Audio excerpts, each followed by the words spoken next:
going on, you nerds? I'm back. It's Mark. I'm here from Sandberg Guitars. I'm here at Chicago Music Exchange, as you can see, and I'm here with a brand new creation, the Florence bass. The Florence body design came from one of our guitar models that came out 10 years ago, the Florence guitar. Grigor Fries, you might know him from Bass the World and the Sandberg Bass the World signature bass and other videos that CME may have done with him.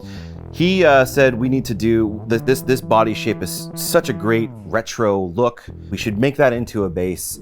And he proposed using one of the Mudbuckers. I think it was like a Curtis Novak pickup in the past. But then we found that the 48 pickup that we had already sounded enormous and it fit the bill, especially if you put it in the right spot. In fact, we've got a special testing bass at Sandberg HQ in Germany where we can mount a pickup pretty much anywhere. We can move it back and forth to find the right tone. We found, of course, right in this sweet familiar spot is the right spot for that. Under the hood is what is particularly special, why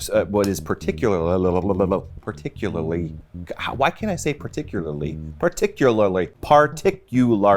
special is what's under the hood. It's this special tone capacitor. When you turn the tone knob all the way down, you get a nice like classic split coil sound. It's warm, old school kind of Motown vibe, but as soon as you pull this sumbitch up, it is Mud Thunder City. Mud Thunder, it's a new thing. It's in this bass.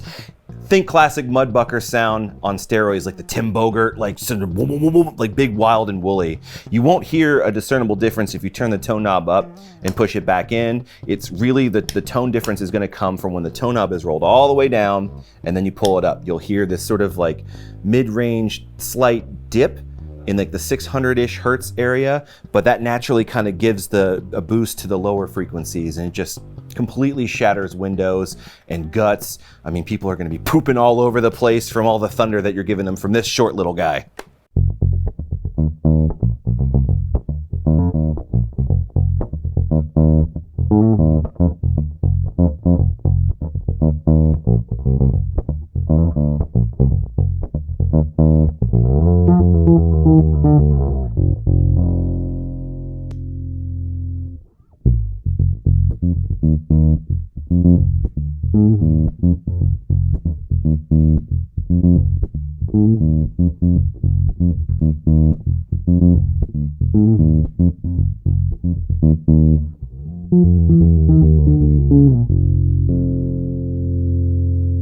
So as you can see, we're going for an old school vibe.